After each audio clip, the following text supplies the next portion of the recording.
Video మిత్రులకు అందరికీ కూడా నమస్కారాలు.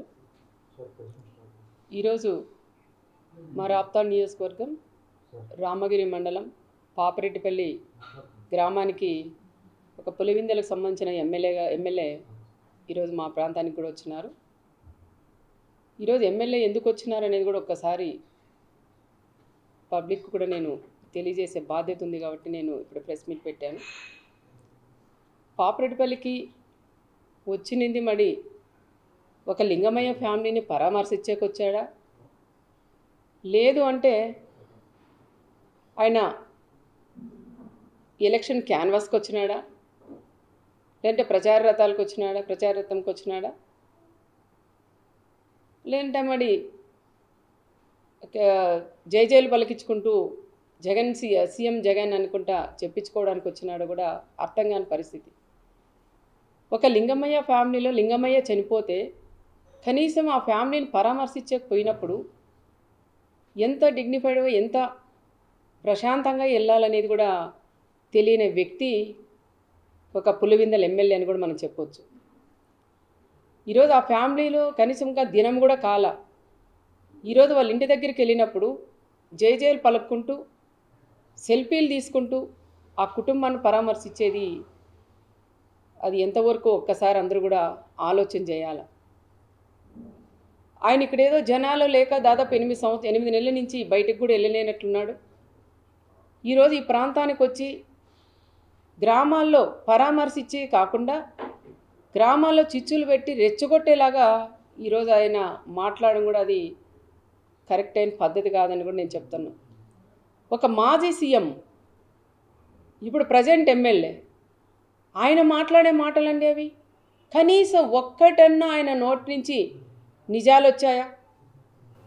ఇక్కడ చెప్తా ఉంటారు మాజీ ఎమ్మెల్యేలు అందరూ, వాళ్ళు చెప్పిన మాట ప్రకారం దీంట్లో ఎంత నిజం ఉంది, ఎన్ని అబద్ధాలు ఉన్నాయని ఒక్కసారి నువ్వు తెలుసుకోకుండా, నీకు ఇంటెలిజెన్స్ ఉంటుంది, తెలుసుకోకుండా నీ ఇష్టానుసారం నువ్వు వచ్చి ఇక్కడ పల్లెల్లో రెచ్చగొట్టి మాట్లాడడం అది ఎంతవరకు ఇదని కూడా నేను చెప్తున్నాను. కనీసం ఆయన మాట్లాడిన మాటల్లో గొడవలు పడినారు చిన్న అంటే నా రామగిరి మండలంలో ఈ ప్రాంతంలో ఫస్ట్ ఈ విధంగా జరిగింది. ఇలా జరగకూడదని కోరుకునేదాన్ని నేను. ఆ కుటుంబంలో లింగమయ్య చనిపోయినప్పుడు కూడా మేమంతా కూడా బాధపడినాం. ఇక్కడంతా జరిగాయి. పాపిరెడ్డిపల్లి ఇంతవరకు చిన్న గొడవ కూడా లేదు, ప్రశాంతంగా ఉండే గ్రామం పాపిరెడ్డిపల్లి గ్రామం. ఆ గ్రామంలో ఈ విధంగా రెండు ఫ్యామిలీల మధ్య గొడవల వల్ల ఈ విధంగా జరగడం, ఆయన చనిపోవడం, దీన్ని ఒక ఫ్యాక్షన్ మర్డర్గా సృష్టించి ఈ ప్రకాష్ రెడ్డి అనే వ్యక్తి ఒక ఫ్యాక్షన్ మర్డర్గా సృష్టించి ఆయనకు వచ్చే శక్తి లేక ఆయన్ని పులివెందుల ఎమ్మెల్యేని పిలిపించుకొని ఇట్లన్నీ స్లిప్పులు దాదాపు ఒక 10 పేపర్లు రాసిచ్చి ఎన్ని అబద్ధాలండి. కనీసం దాంట్లో ఒక్కటన్నా నిజం లేకోకుండా పచ్చి అబద్ధాలు కూడా మాట్లాడిస్తూ అవన్నీ చూసుకుంటూ చదువుతున్నాడు ఆయన. మళ్ళీ అబద్ధాలు ఎక్కడ ఇంకా ఎక్కువ చెప్తానేమో అని. వాళ్ళు ఎక్కడ చిన్న దాని మీద కట్టెలతో కొట్టుకొని ఏదో అది అయ్యింది, దాన్ని తీసుకొని గొడ్డెలు అంటాడు, మచ్చకత్తెలు అంటాడు, ఇంకా వేరేటివన్నీ కూడా చెప్తారు. అలాంటివన్నీ వాడేది కూడా పులివెందుల్లో. మీరు బాత్రూంలో చంపేదానికి సరిపోతాయి కానీ మాలాంటి ప్రాంతాల్లో అలాంటివి ఉండవయ్యా అని నేను జగన్కి కూడా నేను చెప్తున్నాను. వచ్చినావు నువ్వు గౌరవంగా మాట్లాడించు, కుటుంబానికి సహాయం చెయ్యి.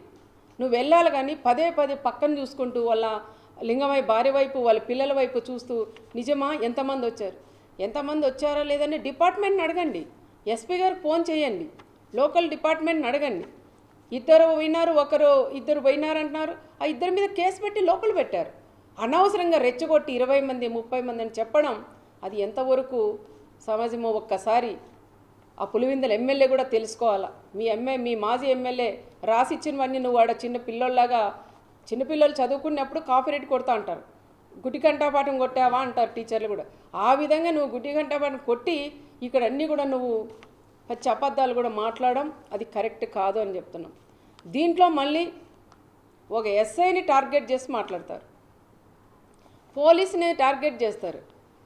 అయ్యా పులివెందుల ఎమ్మెల్యే గారు నీకు చెప్తున్నాం, మా నాయకుడు చంద్రబాబు నాయుడు గారు ఆ రోజు ప్రతిపక్షంలో ఉన్నప్పుడు బయటికి వేయాలన్న పోలీసుని పెట్టి అడ్డం పెట్టి మమ్మల్ని బయటికి రానిలేదు. మా నాయకునితో పాటు మాలాంటి వాళ్ళు కూడా మేము ధర్నాకు చేసిన ఒక మెమరాండం ఇచ్చేదానికి పైన ఎవరైనా చనిపోతే వాళ్ళు పరామర్శించే పోయినా ఒక ఫంక్షన్ పోయినా కూడా మీ తోపుని అడగండి ఎన్ని ఇబ్బందులు పెట్టినారని. ప్రతి అడుగున పోలీసుని ఇబ్బంది పెట్టి చెక్ పోస్టులు పెట్టి కనీసం బయటకు అడుగు పెట్టుకోకుండా చేసినది మీ ప్రభుత్వం కదా. నీ వైఎస్ఆర్ ప్రభుత్వం నువ్వు సీఎంగా ఉన్నప్పుడు ఇలాంటివన్నీ చేసి ఈరోజు దుర్మార్గంగా మా నాయకుడు చంద్రబాబు నాయుడు గారి గురించి మా గురించి మాట్లాడే స్థాయి కూడా నీకు లేదని నేను జగన్ రెడ్డికి కూడా నేను చెప్తున్నా. ఏదో వచ్చినావు పరామర్శించు, వాళ్ళకి ఏందన్నా సహాయం చేసి వెళ్ళంతే కానీ నువ్వు గ్రామాల్లోకి వచ్చి చిచ్చులు పెట్టడం అది సరికాదని కూడా చెప్తున్నా. సొంతం నీ చిన్నాయనని చంపితే అన్నా మా నాన్నని చంపారు న్యాయం చేయమంటే కూడా నువ్వు చేయలేని వ్యక్తి ఈరోజు నా మండలాల్లోకి వచ్చి నువ్వు న్యాయం చేస్తావంటే ప్రజలు ఏ విధంగా నమ్ముతారని ఒక్కసారి నువ్వు కూడా ఆలోచన చేయాలని కూడా నేను చెప్తున్నా. నువ్వు ఇక్కడ వచ్చి సెల్ఫీలకి జైలు పలికించుకునేదానికి ఇక్కడ వచ్చినావు అనేది కూడా క్లారిటీ ప్రజలందరికీ కూడా వచ్చింది. ఇంకో విషయానికి వస్తే కొంతమంది మాజీలందరూ వచ్చినారు, ఏం పని పాటలేదు, ఈరోజు వాళ్ళు జగన్ వస్తున్నారని సంకలు ఉద్దుకొని వచ్చినారు, జనాలను దోలినారు. మేము వద్దనలేదు. మేము 3 రోజుల నుంచి పోలీస్ డిపార్ట్మెంట్ కూడా చాలా ఇబ్బంది అవస్థపడుతుంది. ఎక్కడ గొడవలు లేకోకుండా ఆయన తీసుకొచ్చి పంపించాలనే దాని మీద ఉన్నారు. కానీ అలాంటి పోలీసును కూడా ఈరోజు మీ ప్రభుత్వం మాకు అట్లా మేము వాడుకోలేదు. మా నాయకుడు చంద్రబాబు నాయుడు గారు కూడా ఎప్పుడైనా పోలీస్కి మంచి గౌరవం ఇస్తారు. ఈరోజు నువ్వు డ్రెస్ చొక్కా చూపించేయమంటావయ్యా, నేను మళ్ళీ సీఎం అయితే ఖబర్దార్ మళ్ళీ మిమ్మల్ని అందరినీ ఎక్కడ పెడతాను తొక్కతానంటావా? మరి పోలీసులు కూడా ఇప్పుడు కూడా స్పందించాలి. మీరు మా జిల్లా ఎస్పీ గారు రత్నమ్మ గారు కూడా స్పందించాలి. ఆ రోజు ఎప్పుడైతే మన పోలీసుల మీద కూడా ఇబ్బంది పెట్టి అమ్మల్ని అక్కల్ని తిట్టారో ఆ రోజే మీరు గట్టిగా ప్రెస్ మీట్ ఇచ్చి వాళ్ళ మీద చర్యలు తీసుకుంటే కూడా అది ఇంతవరకు కూడా వచ్చేది కాదు. అప్పుడు ఒక ఎస్ఐని పట్టుకొని నువ్వేందయ్యా ఒక బ్రోకర్ అంటావు, రకరకాలుగా కూడా ఒక ఎస్ఐని మాట్లాడతావు. నీ స్థాయి ఎక్కడా? కనీసం పైన వాళ్ళు ఏది చెప్తే చేసేవాళ్ళు. ఒక ఎస్ఐని పెట్టుకొని వాళ్ళు ఎన్ని కష్టాలు పడి ఆ ఉద్యోగాలు తెచ్చుకుంటారు. అలాంటి కుటుంబాల మీద మీరు ఈ రకంగా ఇంత దారుణంగా ఒక సుధాకర్ ఒక బీసీ కులస్తుడైన వాళ్ళ మీద ఇంత దుర్మార్గంగా మీ మాజీ ఎమ్మెల్యే మాట్లాడినవన్నీ చెప్పించినవన్నీ నువ్వు మాట్లాడితే అది ఎంతవరకు నీ విజ్ఞతకే వదిలేస్తానని కూడా చెప్తున్నా. మా పోలీస్ కూడా ఈరోజు డీజీపీ దగ్గర నుంచి కింద ఎస్ఐల దాకా మీరు వస్తున్నారని అడగడిగిన వాళ్ళు ఎక్కడ కూడా పోలీసు ఎవరిని కూడా వాళ్ళకు వచ్చే వాళ్ళు కూడా కార్యకర్తలను ఆపొద్దని అని చెప్పి నేను కూడా నా కార్యకర్తలకి నచ్చజెప్పుకొని ఎక్కడ గొడవలొద్దు కక్షలొద్దు, వచ్చేవాడు వస్తాడు పోయేవాళ్ళు పోతారు, వస్తాడు పరామర్శిస్తాడు 1 గంటలో వెళ్ళిపోతారు, వాళ్ళ గురించి మనకు అవసరం లేదు, మీ పనులు మీరు చేసుకోండి అని చెప్పి మా వాళ్ళకి ఈరోజు ఏ గొడవలు కూడా ఆపే దానికి కూడా మేము ప్రయత్నం చేయలేం. మరి పోలీసులు కూడా రెడ్ కార్పెట్ పర్సన్ నీకు వచ్చేదానికి అది చూడండి ఒకసారి. మాకు ఆ రోజు రెడ్ కార్పెట్ కాదు కదా, ఒక పోలీసు కూడా మమ్మల్ని అడగబెట్టనీలేదు, కాలు కింద పెట్టలా. ఈరోజు రెడ్ కార్పెట్ వేసి మేము ఇక్కడ నేను ఆహ్వానించారు మా డిపార్ట్మెంట్. ఇంత చేస్తే కూడా మీరు ఈ విధంగా అంటారు. ఆ రోజు మా ఆయన పరిటాల రవి గారు ఉన్నప్పుడు పులివిందలకు కూడా నువ్వు అడగడగిన చెక్ చేపిస్తూ 1 వెహికల్ 2 వెహికల్లో వెళ్ళాలని మీ నాయన సీఎంగా ఉన్నప్పుడు మా ఆయన పరిటాల రవి గారి అక్కడ మీ ఊరికి పిలిపించుకొని మీ కసి మీది ఏదన్నా ఉంటే అక్కడ తీర్చుకోవాలని కదా ఆ రోజు పరిటాల రవి గారి మీద కేసు పెట్టి ఎన్ని ఇబ్బందులు పెట్టినారో ప్రజలు ఉన్నారు. నిన్న కూడా మాట్లాడుతున్నారు. ఆ రోజు రవి అన్న పోయినప్పుడు ఇన్ని ఇబ్బందులు పెట్టినారు. మరి ఈరోజు పోలీసులు మన మండలంలోకి వస్తుంటే రెడ్ కార్పెట్ పరిచి ఈరోజు ఆహ్వానిస్తున్నారు. ఇదేంద న్యాయమని మా లీడర్లు అడుగుతున్నారు నన్నే. ఇంత పోలీసులు ఇంత సపోర్ట్ చేస్తే కూడా ఈరోజు పోలీసులు అంత దుర్మార్గంగా మాట్లాడడం అది కరెక్ట్ కాదు అని పులివెందుల ఎమ్మెల్యే గారికి కూడా నేను తెలియజేస్తున్నాం. ఆ రోజు మా ఆయన్ని టార్గెట్ చేసి మాట్లాడారు. ఈరోజు నువ్వు ఇక్కడ వచ్చి ఏం మాట్లాడావయ్యా? లింగమయ్య కుటుంబాన్ని పరామర్శించి మాట్లాడు, అంతేగాని రాప్తాడు ఎమ్మెల్యే నన్ని నా కుమార్ని టార్గెట్ చేసి నువ్వు మాట్లాడుతున్నావు. ఆ రోజు మా ఆయన్ని టార్గెట్ చేసి నువ్వు మాట్లాడి ఏం చేసినావో తెలుసు. మళ్ళీ ఈరోజు ఈ జిల్లాకు వచ్చి మా కుటుంబాన్ని మీదే నువ్వు ఎందుకు ఈ విధంగా రెచ్చగొట్టి మాట్లాడుతున్నావో ఒక్కసారి నువ్వు కూడా మళ్ళీ రేపు మన్నాడు ప్రెస్ మీట్ పెట్టి కూడా చెప్పే సమాధానం కూడా చెప్పాలని నేను పులివెందుల ఎమ్మెల్యే గారిని కూడా నేను కోరుకుంటున్నాం. ఈ విధంగా పరామర్శించకు వచ్చాడా, ఎంపీటీసీ ఎలక్షన్ దాని గురించి వచ్చాడా, ప్రచారానికి వచ్చారా, జై జైలు పలికించుకునేకి వచ్చినాడో అది కూడా ఒక్కసారి క్లారిటీగా మాకు కూడా చెప్పాలి. మరి ఎంపీటీసీ ఎలక్షన్ అంటున్నావు, నీకంతే దమ్ము మీ అయిపోయి మీ ఎమ్మెల్యే, మీ మాజీ ఎమ్మెల్యే ఉన్నాడు, మీ మాజీ ఎమ్మెల్యే రాష్ట్రం అంతా జరిగింది ఎలక్షన్లు, మరి అందరూ ఎంపీపీలను చేసుకున్నారు. మరి తోపు ఎందుకు ఈ విధంగా 8 మంది ఎంపీటీసీలు ఉంటే ఎందుకు మీరు ఎంపీపీని చేసుకోలేనంత చేతగానే దద్దమ్మలైనారని కూడా నేను చెప్తున్నా. నాకు ఉండేది ఒకే ఎంపీటీసీ, నువ్వు 9 మంది ఎంపీటీసీలు మీరు కనుక్కున్నావు, ఒక ఎంపీటీసీ మీకు చనిపోయినారు, 8 మందే మీకు ఉన్నారు. అది కూడా ఒకసారి గుర్తు చేసుకోండి. 8 మంది ఎంపీటీసీలు మీకు ఉన్నారు, నాకు ఒక ఎంపీటీసీ ఉన్నారు. నేను రాజకీయం చేయాలా, ఎంపీపీని చేసుకోవాలంటే నేను పోయి ఎక్కడ చేసుకుందు, సాక్షాత్తు నువ్వు కాదు కదా, జగన్ కాదు, జగన్ నాయన వచ్చినా కూడా చేసుకునే శక్తి నాకుంది. నీ ఎంపీటీసీలు ఉన్నా నేను మా కండవాలు వేసైనా చేసుకుంటా. కానీ అంత నీచ రాజకీయాలు నేను చేయదలుచుకోలేదు. ఎంపీపీ ఎలక్షన్ వద్దనే అనుకున్నాం. మీ వాళ్ళే రెచ్చగొట్టి మీ సైకో చిన్న సైకో అయినా తోపు వచ్చి ముందు రోజే ఆయుధాలు పెట్టి 3 బీసీలను కూడా ఇక్కడ పంపించి విప్ జారీ చేసేకొచ్చింది. అదెందుకు చెప్పలేకపోయినావు నువ్వు? ఆ రోజు గొడవ కారణం ఎవరండి? ఎక్కడ ఆయన తోపుండి వీళ్ళని పంపిస్తాడా? మరి వాళ్ళ బ్రదర్స్ని పంపించాల్సిందా? ఈ గొడవలు పెట్టేదే కాకుండా ఎంపీటీసీలు 8 మంది నీ సింబల్ మీద గెలిచారు. ఆ ఎంపీటీసీలు నీ దగ్గర ఉన్నారు. మరి తీసుకొచ్చి ఎందుకు నువ్వు ఎంపీపీని చేసుకోలేకపోయినావు? మరి ఎక్కడో పోయి దాచుకున్నావు. దాచిన తర్వాత కరెక్ట్ టైంకి పోలీస్కి ఇవ్వాలి కదా. దాదాపు 100 మంది పోలీసులను ఎస్పీ గారు పెట్టారు ఆ రోజు. బాగే పలుతావా నువ్వు? 11 గంటల 10 నిమిషాలకు నువ్వు హాల్లోకి పోలీస్కి హ్యాండ్ ఓవర్ చేస్తావా? అంటే ఎలక్షన్ జరగకూడదు, ఈ రకంగా జగన్ దృష్టిలో నేను పడాలా అన్న ఆలోచనతోనే ఈ మాజీ ఎమ్మెల్యే చేసిండేటి. ఒక్కసారి మీరు కూడా పక్కన వాళ్ళని అడిగి తెలుసుకోవాలని కూడా చెప్తున్నాం. టైం అయిపోయి నాకు వచ్చి కథలు వెళ్తావా నువ్వు? ఏం చెప్తావు? ఎస్ఐఎంకి ఇప్పుడు దీంట్లో వీడియో కాల్లో ఛాలెంజ్ చేస్తానయ్యా నేను. నువ్వు బైబిల్ మీద నువ్వు ప్రమాణం చేయగలవా? నేను కాన్పాక మీద ప్రమాణం చేస్తా. ఎస్ఐ గారు నాతో వీడియో కాల్ మాట్లాడిచ్చినారని నువ్వు ఛాలెంజ్ చేయగలవా? చెప్పనివన్నీ నువ్వు కూడా ఒక మాజీ సీఎం ఆ విధంగా అంత దారుణంగా అంత దుర్మార్గంగా మాట్లాడడం కూడా అది కరెక్ట్ కాదు అని నేను జగన్ రెడ్డిని కూడా నేను చెప్తున్నా. ఒక చిన్న ఉద్యోగం పట్టుకొని ఇంత దారుణంగా నువ్వు మాట్లాడడం, వీడియో కాల్లో మాట్లాడించుకొని నేను ఎంపీపీని చేసుకునేంత అంత దిగజారే కుటుంబం, పరిటాల కుటుంబం కాదని కూడా నేను చెప్తున్నా. అనవసరంగా పదే చేతగాని మాజీ ఎమ్మెల్యే చెప్పిన మాటలు నువ్వు కూడా విని నువ్వు కూడా పేపర్లు తీసుకొని చదవడం అది కరెక్ట్ కాదు. ఇక్కడ ఏం జరిగిందనేది ఒక్కసారి తెలుసుకోవాలని కూడా చెప్తున్నాం. మరి రెండో రోజు ఏమైందయ్యా మీకు? రెండో రోజన్నా రావచ్చు కదా. అక్కడెక్కడో సముద్రంతో తీసుకుపోయాడంట. అక్కడ తీసుకొని పోయి మేము 10:30, 11 అయితేనే లేదు నేను ఎలక్షన్ బాయ్కాట్ చేశాను అని. నీ చేతగానితనం కదా అది. ఒక మహిళ 4 సార్లు 3 సార్లు ఓడిపోయినాడు ఆయన. ఆ చేతగానే దద్దమ్మ ఈరోజు ఎంపీటీసీ ఎలక్షన్లో సునీతమ్మ అడ్డుకుంటుందంటావు.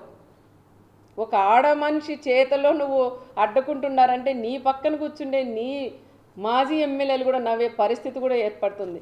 చేతగాని మాజీ ఎమ్మెల్యేలు కూడా ఈరోజు ఎంపీటీసీలను తీసుకొని పోయి వాళ్ళు ప్రమాణ స్వీకారం చేయించుకున్నారు. నువ్వేదో తోపు అని చెప్పుకుంటావు, ఇక్కడ చూస్తే తోపు లేదు, జీరో అయిపోయినావు. నువ్వు మాట్లాడతావా మా గురించి? మళ్ళీ పోలీసుల గురించి. పోలీసులు కూడా ఇప్పుడైనా తెలుసుకొని మాట్లాడాలి. ఎందుకంటే మొన్న జరిగినప్పుడైనా ఎస్పీ మేడం గారికి కూడా నేను చెప్తున్నాం, పదే పోలీసుల్ని టార్గెట్ చేసి మాట్లాడుతున్నారు. అమ్మా ఇప్పుడైనా ఎస్పీ గారు మీరు మాట్లాడండి, మీ వాళ్ళకు కూడా మీరు భరోసా ఇవ్వండి. మీరు ఎందుకు సైలెంట్గా ఉన్నారో నాకు కూడా అర్థం కాలేదు.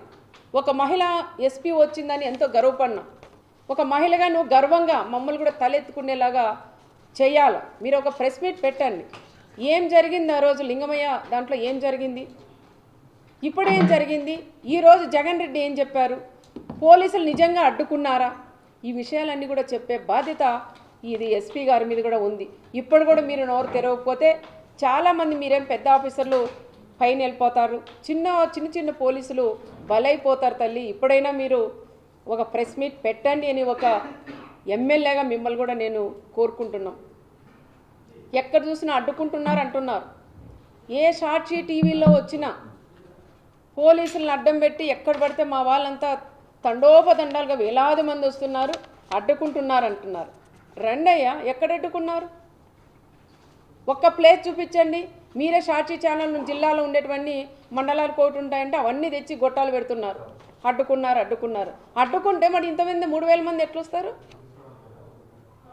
హెలికాప్టర్ దగ్గరికి 3000 మంది పైన ఎట్లొస్తారు అంటున్నా. పోలీసే అడ్డుకుంటే ఒక్క వెహికల్ కూడా రాదు. జగన్ దిగాల, పోయి పరామర్శించి బండెక్కి పోయే పరిస్థితి ఉండేది. కానీ ఆ పరిస్థితి లేకోకుండా మా నాయకుడు చంద్రబాబు నాయుడు గారు ఆ విధంగా వద్దు, ఎవరికైనా స్వేచ్ఛ ఉండాలా, రమ్మనండి, బందోబస్తు పెట్టండి, పంపించండి అని గౌరవంగా పంపిమ్మనే మా నాయకుడు చంద్రబాబు నాయుడు గారు చెప్పారు. మా నాయకుడే అనుకోనింటే ఈరోజు నువ్వు ఈ మండలంలోకి కూడా అడుగుపెట్టు. మా కార్యకర్తలు మేమే అనుకోనింటే ఈరోజు ఈ మండలంలోకి నువ్వు అడుగు పెట్టవని మరొక్కసారి పులివెందుల ఎమ్మెల్యే గారు కూడా నేను పేరున కూడా నేను కూడా తెలియజేసుకుంటూ, పదే మీరు అనవసరంగా లేనివి ఉన్నట్టు సృష్టించి మాట్లాడడం కూడా అది కరెక్ట్ కాదు. ఏది ఏమైనా ఈరోజు మాట్లాడిన ప్రతి ఒక్క వర్డు పచ్చి అబద్ధాలు తప్ప దాంట్లో ఒక్కటి కూడా నిజం లేవు. నేనే అన్న టీవీ ఆఫ్ చేయండి, ఎన్ని పచ్చి అబద్ధాలు. ఏదైనా కనీసం దాంట్లో నిజాలుంటే 1% అబద్ధం చెప్పినా 99% నిజాలన్నా ఉంటే చూడొచ్చు. కానీ 99% కూడా 100% కూడా అబద్ధాలు తప్ప దాంట్లో ఒక్కటి కూడా. ఒక మాజీ సీఎం అయ్యా నువ్వు పచ్చి అబద్ధాలు మాట్లాడుతుంటే ప్రజలు నవ్వుతున్నారు. ఒక్కసారి మీరు కూడా ఆలోచన చేయాలని, ఏదైనా ఇలాగ వచ్చినప్పుడు మీరు కూడా ఏం మాట్లాడాలి ఏం మాట్లాడకూడదని తెలుసుకొని వస్తే కూడా బాగుంటుందని కూడా చెప్తున్నాం. ఈరోజు వచ్చినది కేవలం పరిటాల కుటుంబం టార్గెట్ చేయడానికి, లింగమయ్య ఫ్యామిలీని పరామర్శించడానికి వచ్చినట్లు వచ్చి ఇంత రాజకీయం చేసి ఈరోజు జగన్ రెడ్డి కూడా వెళ్ళారు. ఏది ఏమైనా మా కార్యకర్తలందరూ కూడా ధైర్యంగా ఉన్నాం. ఎవరు ఎన్ని అడ్డంకలు వేసినా ఏది చేసినా కూడా ఎవరు కూడా భయపడే పరిస్థితులు ఇక్కడ లేరు అని జగన్కి కూడా నేను తెలియజేస్తున్నాను. తల్లికి చెల్లికి న్యాయం చేయలేని వ్యక్తి ఈరోజు నా మండలంలో జరిగిన లింగమయ్యకి ఏమి న్యాయం చేస్తారనేది ఒక్కసారి సూటిగానే ఆయన కూడా నేను అడుగుతున్నా. అన్న మా నాన్న చనిపోయాడు, నాకు న్యాయం చెయ్యండి అని 2 చేతులు ఎత్తి జోడించి ఒక సునీతమ్మ జోడించి అడిగితే కూడా ఆ తల్లికి నువ్వు న్యాయం చేయలేని వ్యక్తి ఈరోజు లింగమయ్యకి నువ్వు ఏం న్యాయం చేస్తావయ్యా అని ఆయన్ని కూడా నేను అడుగుతున్నా. ఇంకొకసారి ఎక్కడన్నా నువ్వు పోయినప్పుడు జైలు పలికించుకుంటూ ఎవరైనా చనిపోతే ఆ కుటుంబంతో ఏ విధంగా కూర్చొని పరామర్శించాలనేది కూడా తెలియని వ్యక్తి నువ్వు అని కూడా చెప్తున్నావు. ఎందుకు వస్తాయాలు నవ్వులు? చావు అయిపోయి 9 రేపు దినమంట. ఈరోజు తను కూర్చొని నువ్వు ముందర మాట్లాడుతూ వెనక నీ వాళ్ళంతా కిలకిల నవ్వుతారా? వాళ్ళు ప్రాణం పోగొట్టుకొని ఆ కుటుంబం ఏడుస్తుంటే నీ వాళ్ళు నీతో పాటి నీకు నవ్వేది తెలియదు, ఏడ్చేది తెలియదు, రెండింటికి సంబంధం లేకుండా నువ్వు అక్కడ కూర్చొని ఆ కుటుంబాలను ఆ విధంగా మీ వాళ్ళందరూ కూడా నవ్వుకుంటూ వాళ్ళని పరామర్శించేది కూడా అది కరెక్ట్ కాదని మరొకసారి జగన్ రెడ్డి కూడా తెలియజేసుకుంటూ, మా గ్రామాల్లో చిచ్చులు పెట్టొద్దు అన్నావు, పెట్టావు. ఇంకోటి మా కార్యకర్తలందరూ ఒకటే ఛాలెంజ్ చేశారు. నువ్వు వస్తున్నావు బీసీలను నువ్వు చెప్తున్నావు. మరి బీసీలు నువ్వు వచ్చినప్పుడు ఈ రాప్తాడు నియోజకవర్గం ఒక బీసీ అభ్యర్థికి ఇన్ఛార్జ్ ఇవ్వమని ఛాలెంజ్ చేసి మా బీసీలందరూ కూడా అడిగారు. కురువ కమ్యూనిటీకి సంబంధించిన లీడర్లు అడిగారు, వాల్మీకి సంబంధించిన వాళ్ళు అడిగారు.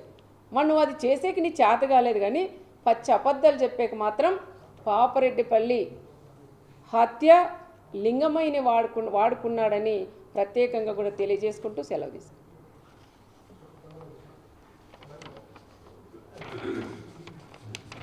ఒక పోలీసులను టార్గెట్ చేసి మాట్లాడడం, అది బీసీ ఎస్ఐని టార్గెట్ చేసి మాట్లాడడం పోరాలు ఎలా చూస్తారు?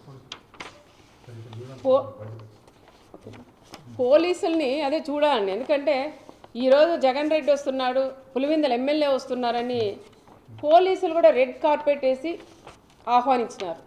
ఆ రోజు మా నాయకుడు చంద్రబాబు నాయుడు గారు ఎక్కడికి వెళ్ళినా దాదాపు 74 సంవత్సరాలు క్యాన్వాస్ ప్రచారాలకు ఏదైనా ప్రోగ్రాములు పోయినా లైట్లు ఆఫ్ చేసి నడిపించిన రోజులు కూడా మేము కళ్ళారా మాకు కళ్ళకు కట్టినట్లున్నాయి.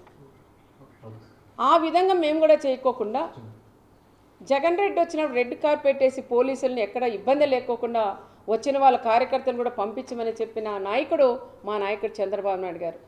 పోలీసు కూడా అదే విధంగా చేశారు. మరి పోలీసుని ఎందుకు టార్గెట్ చేస్తున్నారు అర్థం అంటే నీకు రెడ్ కార్పెట్ వేసిన దానిక, లేదంటే ఎక్కడ వాళ్ళు అక్కడ కట్ చేసి ఉంటే నీ దగ్గరకు ఒక పిల్లకుండా కూడా నీ దగ్గరికి రాదు. ఆ విధంగా చేసే శక్తి మా అన్న చంద్రబాబు నాయుడులో ఉంది. మరి ఈరోజు పదే పదే పోలీసుని కూడా చేస్తున్నారు. ఒక ఎస్ఐ అండి, ఒక బీసీకి సంబంధించిన ఒక ఎస్ఐని ఆయన ఎందుకు టార్గెట్ చేస్తున్నారో అర్థం కాల. ఆయన పదే పదే ఒక మాజీ సీఎం లెవెల్లో ఉండే వ్యక్తి ఒక బ్రోకర్ అంటాడు, ఒక ఎస్ఐ వచ్చి మన వీడియో కాల్లో మాట్లాడించినామంటారు. మన ఆ ఎస్ఐ కూడా ఎన్ని కష్టాలు పడుకొని చదువుకొని తల్లిదండ్రులు కూడా ఎంత కష్టాలు పెట్టి చదివించింటారు. ఒక ఎస్ఐ అయితే ఎస్ఐది ఏముంటుందండి, పై స్థాయి వాళ్ళు ఏం చెప్తే చేసేవాళ్ళు. ఆ ఎస్ఐని ఏదో రకంగా ఆ తోపు చెప్పిన మాటలని విని ఆ ఎస్ఐని ఏదో రకంగా సస్పెండ్ చేయించాల. నీ గవర్నమెంట్లో ఉన్నాడు, 5 ఏళ్ళు ఆయన్ని పక్కన పెట్టేశావు. మళ్ళీ ఈ గవర్నమెంట్లో ఆయన కరెక్ట్గా జాబ్ చేస్తుంటే ఈ రకంగా మళ్ళీ వీడియో కాల్లో మరి ఒకరితో పలికిచ్చు. నువ్వు ఒక అబద్ధం చెప్పేది కాదు, వీడియో కాల్లో మాట్లాడిచ్చాడు ఎస్ఐ అని చెప్తున్నావు. మరి ఒక్కరితో అయినా మీరు పలికించగలరా? అనవసరంగా మీరు పోలీసుల మీద కూడా పోవడం అది తప్పు అని చెప్తున్నాం. ఇప్పుడైనా జిల్లా ఎస్పీ గారు కూడా పదే పదే చెప్తున్న జిల్లా ఎస్పీ గారికి, మొన్న జరిగినప్పుడు పెనగొండలో అదే ఎస్ఐని డిఎస్పీని సిఐలంతా మాజీ ఎమ్మెల్యే తోపు ఇష్టానుసారం మాట్లాడినారు, అమ్మల్ని అక్కల్ని తిట్టారు.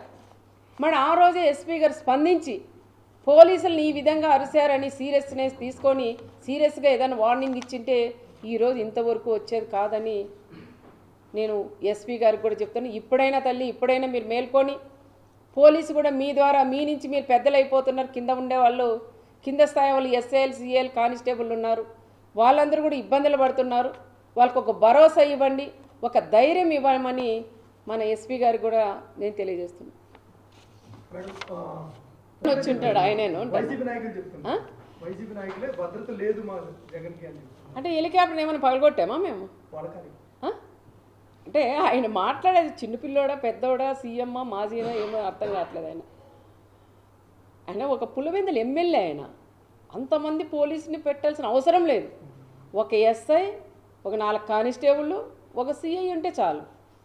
ఇంతమంది మా వాళ్ళు కూడా మా డిపార్ట్మెంట్ కూడా అతి ఉత్సాహంగా 2 ఎస్పీ 3 ఎస్పీలని డిఎస్పీలు సిఐలు అక్కడ చిత్తూరు జిల్లా, అక్కడ మన కర్నూలు జిల్లా, అనంతపురం జిల్లా మొత్తం పోలీసులు అంటే తెచ్చి ఒక ఎమ్మెల్యేకి మరి మేము వెళ్తుంటామండి ప్రోగ్రాంలకు, అంత ఇస్తారా మాకు బందోబస్తు? ఒక డిఎస్పీ, ఒక ఎస్ఐ, ఒక సిఐ, కానిస్టేబుల్ ఉంటే కూడా ఈరోజు ఆ ప్రోగ్రాం అయిపోయింది. ఇది అతి ఉత్సాహంతో మా పోలీసులు కూడా అతి ఉత్సాహంతో రెడ్ కార్పెట్ వేసి వాళ్ళు ఆహ్వానించారు. పోలీసులు ఎక్కడా కూడా వాళ్ళని ఎవ్వరిని కూడా అడ్డుకోలేదు. ప్రతి ఒక్క కార్యకర్త వాళ్ళు అడ్డుకోకుండా వచ్చినారు. అడ్డుకోంటే అంతమంది ఎవరు కూడా రారు. అనవసరంగా వాళ్ళ టీవీ వాళ్ళ ఛానళ్ళు ఉంటాయి కొన్ని, ఆ ఛానళ్ళు సాక్షి వాళ్ళైతే మండలానికి ఎవరు వచ్చినట్లున్నారు, ప్రతి ఒక్క వీధుల్లోనూ పెడుతున్నారు. అడ్డుకున్నారు. ఎక్కడ అడ్డుకున్నారయ్యా? మీ సాక్షి వాళ్ళు ఎవరైతే ప్రెస్ వాళ్ళు ఉన్నారో దమ్ముల మీద చేసుకొని మీరు చెప్పగలరా జగన్ రెడ్డికి పోలీసులు అడ్డుకున్నారని? పోలీసులు అడ్డుకున్నారని అది జనాలు రాక ఆ రకంగా కూడా చెప్పుకున్నారు. రెండోది వచ్చేసి హెలికాప్టర్ ఏదో అర్థం చేయలేదు, ఎవరు తెలుసు అది.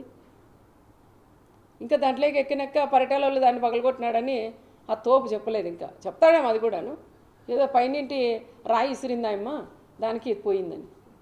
నీకు తెలియదు హెలికాప్టర్ ఎట్లా ఉందనేది? అదే పనిగా నువ్వు రోడ్డు మీద పోవాల బై రోడ్ ఇట్లని జనాలందరికీ ఇట్లా చేతులు ఊపుకుంటూ పోవాలన్న ఆలోచనతోనే హెలికాప్టర్ చూపిస్తూ ఆయన ఈ విధంగా రోడ్ మ్యాప్ పోయినాడు. కానీ పోలీసులకి దీనికి ఎటువంటి సంబంధం లేదు అని చెప్తారు.